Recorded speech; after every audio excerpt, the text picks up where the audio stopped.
Hi everyone, welcome to my channel. Today we're going to learn how to make this pleated chef's apron or a pleated pinafore dress.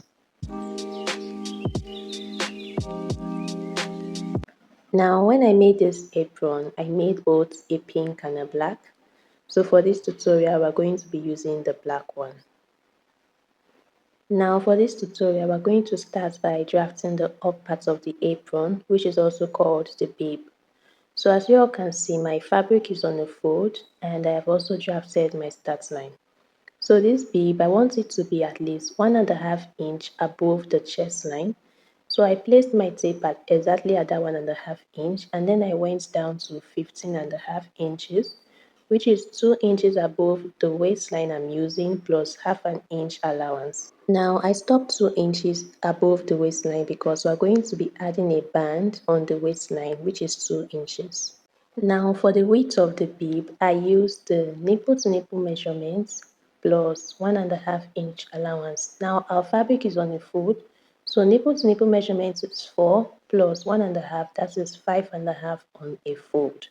But if you look at this our apron here, you will notice that on this bib, the rope of the apron started from the bib, went round the neckline and came back down to the bib.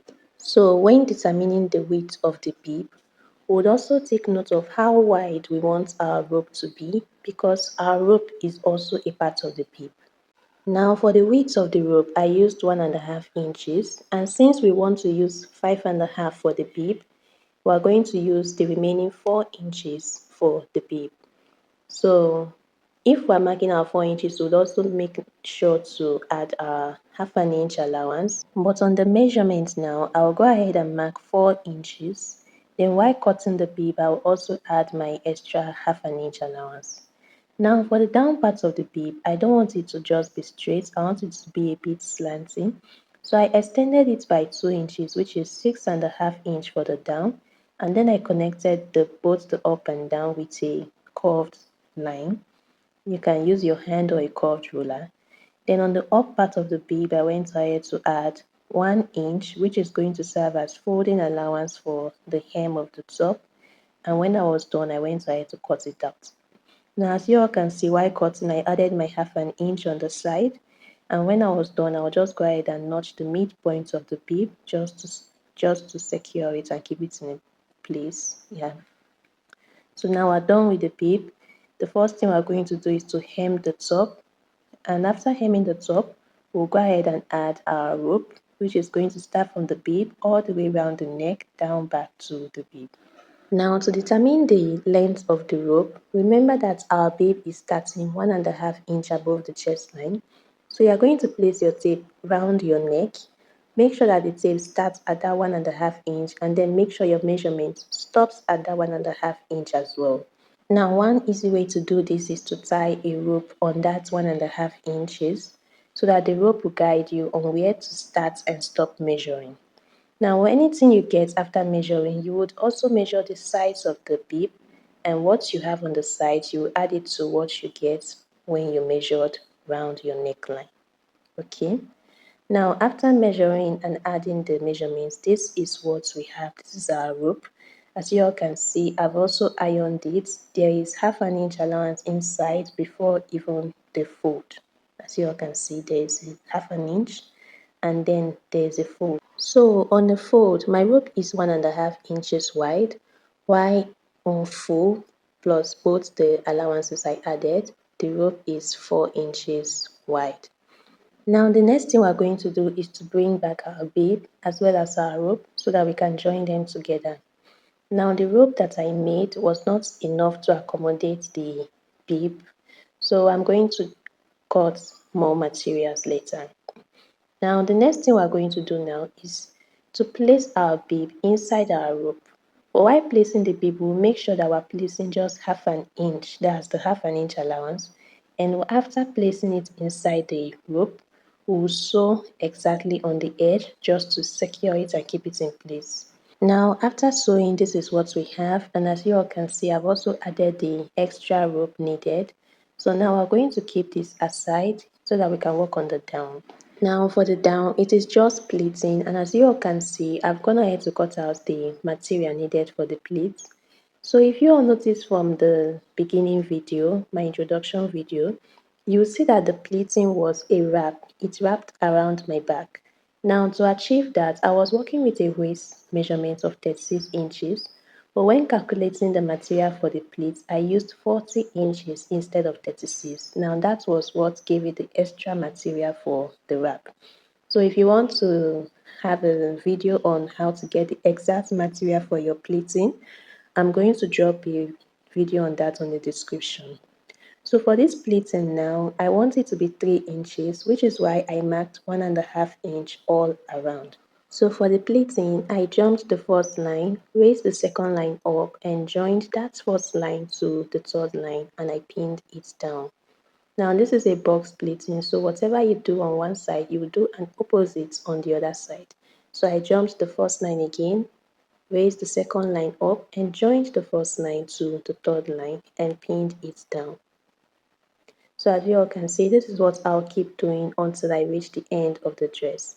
So after each pleat, you will jump 2 lines, raise the third one up this time around and pin it down.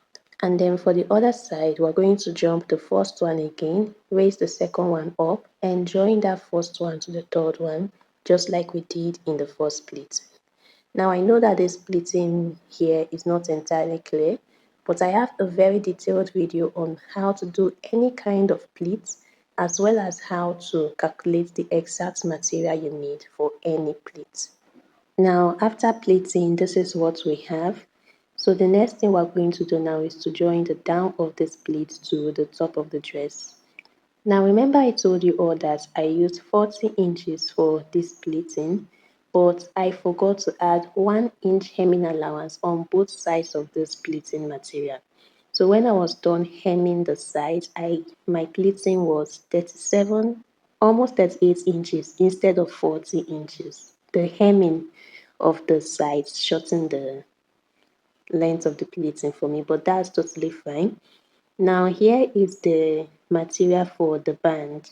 Now for this band, we need 2 bands each, and this 2 band has to be 3 inches wide. While for the length of it, we are going to use our waist measurement times 3. Now we'll find the midpoint of the band and place it with the midpoint on this pleating material. One band is going to be on top, while the other band is going to be under. And after arranging it, as you all can see for my band, I cut 6 inches. I don't know why I did that. It's meant to be 3 inches, please. So that plus your 1 inch sewing allowance, it will end up being 2 inches, okay? So after placing the midpoint to midpoint, we'll start by sewing using 1/2 inch allowance on the top. After sewing, as you all can see, this is the result, and I've gone ahead to shorten my band to the right size. So now that we're done sewing the down, the next thing we're going to do is to sew the up. Now for this part, it is actually advisable to use an iron to iron your 1/2 inch allowance inside before any further action, but my iron was not available at the moment, so I just used the pin to secure my allowance in place. Now after securing my allowance, on the midpoint again, we're going to find the midpoint of our bib and place it on that midpoint of the pleating. Place 1/2 inch inside, please, 1/2 inch inside, and then after placing it inside, we are going to sew on the edge, on the top of the band. So while sewing, we'll sew from midpoint to the end for one side and from midpoint to the end for the other side. Now after sewing, this is what we have, and this is the end of our pleated apron or pinafore dress. So the last thing we're going to do now is to give this a nice press so that all the pleating is going to come out properly. So for those of you that saw the pink apron in the beginning, this is it. And using the same method, you will still end up with the same result. So I've come to the end of our tutorial for today. If you found my video helpful, please give it a thumbs up, comment, subscribe, and share this to anyone that you feel it will be helpful to. Now, if you want a video on how I made the chef's hat, I'm going to leave a link to that on the description tab. Thank you all, and I'll see you all in my next one.